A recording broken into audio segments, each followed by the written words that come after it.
शून्य है, तो वो शून्य को तो पता नहीं चलता मैं शून्य हूँ। शून्य है उसको, जिसको पता चलता है वही सत्य चित्त और आनंद स्वरूप है। कुछ नहीं है फिर भी जो है, प्रलय है, कुछ नहीं रहता। 12 मेघ 12 सूर्य तपते, सारा बाष्पीभूत हो जाता है, फिर 12 मेघ बरसते हैं और मुसलधार बरसात होती है, सब जलमय हो जाता है, कुछ नहीं रहता है। तो जलमय हो जाता है, कुछ नहीं रहता, वो तो कोई जानता है ना। कोई मनुष्य नहीं, कोई शास्त्र नहीं, कोई पुराण नहीं, कोई नहीं, कुछ भी नहीं। यहाँ तक के ऊपर के लोग भी हो महाप्रलय, आत्यंतिक प्रलय होता है, नित्य प्रलय होता है, गहरी नींद में कुछ नहीं रहता। नैमित्तिक प्रलय होता है, जैसे भूकंप का निमित्त आया, भोपाल का गैस कांड का निमित्त आया, हजारों आदमी एक साथ मर गए, घर में कोई नहीं रहा, बाजार में कोई नहीं रहा, हवाओं ने कईयों को भगा दिया और मार दिया। ऐसा हो गया भूकंप में, ऐसा हो गया कि मकान सब चौपट, कुछ नहीं रहा। तो ये नित्य प्रलय, नैमित्तिक प्रलय है, इसमें तो बहुत कुछ रह जाता है बाहर। तीसरा होता है आत्यंतिक प्रलय, 12 मेघ बरसे, वहां तो कच्छ भुज में पहुंचाने वाले भी कहाँ रहेंगे। भूकंप अथवा मोरबी कांड या भोपाल कांड को कहने सुनने वाले भी नहीं रहेंगे। जब 12 मेघ और 12 सूरज तपेंगे तो दूसरा सूरज तपे तो आपका खून बाष्पीभूत होकर छू हो जाएगा। तीसरा और चौथा क्या, 12वां मेघ 12वां सूरज जब तपता है तो ये धातु जो है ना, लोह और स्टील और तुम्हारे जो भी प्लेटियम जो भी कहते हो, सोना मोना, ये सारा रसमय होके छू। 12 सूर्य तपे तो आपका लोहा बोहा रहेगा क्या ठोस, कुछ नहीं रहता। लेकिन फिर भी ऊपर के लोग रहते हैं, ब्रह्मा विष्णु महेश आदि, आकाश गंगा के पार के लोग रहते हैं। लेकिन महाप्रलय आता है तो ब्रह्मा अपना वपु छोड़ देना पड़ता, विष्णु महेश सा उनका लोक और उनका शरीर नहीं रहता, कुछ नहीं रहता, तो कुछ नहीं रहता, सारे प्रकृति के गर्भ में सो जाते, चू हो जाते। जैसे आपकी दिन भर की आप आधा पी लेना देना, निद्रा रूपी प्रकृति के गर्भ में सो जाते, कुछ पता नहीं, सेठ नहीं, साहूकार नहीं, बीमार नहीं, बापू नहीं, बेटा नहीं, गहरी नींद में कुछ नहीं। उठते हो तो कुछ नहीं था, उसका अनुभव करने वाला तो था ना। ऐसे महाप्रलय हो जाता है, नित्य प्रलय, निमित्तिक प्रलय, आत्यंतिक प्रलय, और चौथा होता है महाप्रलय। ब्रह्मा विष्णु महेश भी महाप्रलय में अपना वपु छोड़ देते, चाहे वो करोड़ों वर्ष जिए, करोड़ों वर्ष उन्होंने संकल्प करके सृष्टियां चलाई, लेकिन ऐसी सृष्टियां करने वाले और चलाने वाले ब्रह्मा जी के 100 साल होते तो ब्रह्मा जी भी नहीं रहते, फिर दूसरी बार सृष्टि होती तो दूसरे ब्रह्मा जी होते। 43,32,000 वर्ष बीतते तो एक चतुर्युगी होती। ऐसी इकोतिर चतुर्युगी बीते तब एक मनवंतर होता है। ऐसे 14 मनवंतर बीते तब ब्रह्मा जी का एक दिन होता है।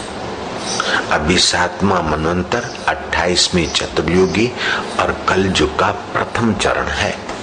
ऐसा इतिहास दुनिया के किसी दूसरे धर्म में, दूसरे मजहब में नहीं है। नेता लोग तो कहते सभी धर्म समान, ठीक है अपने वोट बैंक के लिए, लेकिन ये सनातन धर्म की सनातन जो सच्चाइयां हैं उसके आगे तो किसी भी धर्म का हो, तटस्थ हो जाए तो उसका हृदय झुक जाता है, सिर झुक जाता है। कितनी ऊंची बात है, कितना ऊंचा इतिहास है। इस समय ब्रह्मा जी 50 वर्ष के हुए, 51 वर्ष के प्रथम दिन के मध्यकाल में,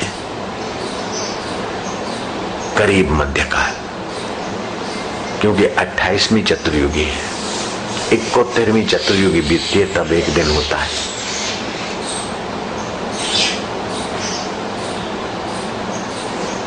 कलयुग का प्रथम चरण है। 5225 साल हुए। कितना इतिहास साफ सुथरा, 25-27 जो भी हो। तो हे राम जी, धरती के गंगा की धारा की बालू की गिनती हो सकती है, लेकिन कितने ब्रह्मा जी हुए उसकी गिनती नहीं हो सकती। तो कितनी लंबी आयुष्य ब्रह्मा जी की, कशो वांधो नहीं। लेकिन राम जी सत्य यह है कि ब्रह्मा जिससे सृष्टि करते, विष्णु जिससे पालन करते, शिव जिससे संहार करते हैं, वो आत्मा ही सार है और वो अभी तुम्हारे पास है। तुम उसको जान लो, मुक्त आत्मा बन जाओ। कितना फिर सरल भी इतना ही। जन्म जन्म मुनि जतन कराई, अंतराम कछुआवत नहीं। वो आए तो फिर अंतर्धान हो जाते। लेकिन उस राम को जो राम तत्व का पता चला, कृष्ण को जो अपने कृष्ण तत्व का पता चला, तो कृष्ण आकृति तो कृष्ण तत्व नाम रख दिया, राम आकृति तो राम तत्व रख दिया, लेकिन है वही परब्रह्म परमेश्वरी। उसी की सत्ता से उसी को आप हाथ जोड़ते और भावना करते कि यहाँ है, तो जानता है आपकी भावना कभी कभी सच्चाई से होती तो फलित हो जाती। तो पवित्रता और त्याग, जितना ईमानदारी का उतना ही आप उसकी शरण में विश्रांति पाएगा। मन बुद्धि उतनी आप ऊंचे उठोगे, उतनी विलक्षण। लोगों की नजर में आप बड़े महात्मा, बड़े प्रभावशाली हो गए, लेकिन आपकी नजर में ये नहीं लगेगा कि मैं बड़ा महात्मा हूँ, बड़ा प्रभावशाली हूँ। बड़ा प्रभावशाली और बड़ा महात्मा या बड़ा नेता हो गए तो आप उससे अलग होकर बनोगे तो आपका प्रभाव फिर क्षीण होगा। फिर आपसे ऐसी गलती होगी कि आपका बड़प्पन पर आंधी चल जाएगी अहंकार की। कुछ हो जाता है ना। मैंने साक्षात्कार चाहिए। हमारे पास एक कशो है, ब्रह्म ज्ञान की बातें सुनी, मैं तो साक्षात्कार भाई अभी धीरज रखो। ऐसे ही राजकोट में एक है सतीश, थोड़ा बहुत योग वशिष्ठ पढ़ा और थोड़ा पुण्याई हुई सेवा से, लोग थोड़ा मानने लगे तो उसको भूत घुस गया कि मेरे को साक्षात्कार हो गया। तो एक साक्षात्कार और एक तू तो अलग है। साक्षात्कार वाले महापुरुष को ये सुमरन नहीं रहता कि अब मेरे को साक्षात्कार, वो तो गुरु जी बताते विश्रांति पाले, वो तो वहां वाणी नहीं जाती। साक्षात्कार हुआ उसका तो जीवन सतगुरु जानते कि साक्षात्कार है कि इस रास्ते की झलक को, इस रास्ते की थोड़ी सी उपलब्धि को, तुष्टि को लोग पूर्णता मान लेते। अनजाना देश है, अनमिला पिया है, तो कुछ भी मिलता तो समझता क्या यही है। इसलिए यहाँ गुरु की जरूरत पड़ती है। गुरु कृपा ही केवलम, शिष्य से परम मंगल। तो चलता जा और ये कशो जो है वैद्यराज अपना दवाखाना खोला तो फेल होकर 20,000 में दवाखाना बेचकर, सामान बेचकर पिता को एफडी करा के दे दी। बापू की शरण आए। अब बापू की शरण मतलब वही बापू का बापू। अब तो एक दवाखाना, 2 दवाखाना, 7 दवाखाना संभालते, फार्मेसी है, ये है। हवा आ गई कि मैं संभालता हूँ, मैं अपना करूँगा। अरे भाई तू अपना कर, ये सब अपना मान कि ना हम करो। समझा कि हम थके और फिर इधर उधर ठोकर खाई, तब पता चला करे मेरी भूल है, मेरे को साक्षात्कार हो गया, ऐसा मैं मानता था, इसलिए बापू की बात ठुकरा देता था। साक्षात्कार का फल यह कि गुरु की बात ठुकरा दे।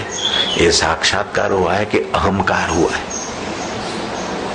या पर्यंत जीवे त्रयो वंद्य, जब तक जीता है वो तेरे आगे, तू जीता है, साक्षात्कारी का बाप हो गया, तभी भी तेरे आगे 3 चीजों वंदनीय। कौन से? ईश्वर, गुरु और वेदांत शास्त्र। ईश्वरो गुरु वेदांतोश्च, या पर्यंत जीवे त्रयो वंद्य, ईश्वरो गुरु वेदांतोश्च। ईश्वर को, गुरु को और वेदांत, उसको अवहेलना नहीं करेगा तो कुछ टिकेगा। तो अवहेलना की तो खो गया, फिर भी संभल गया है। तो खोया हुआ वापस भगवान देते हैं, गुरु दिला रहे। उनको देखना है तो अभी खड़े हो जाए।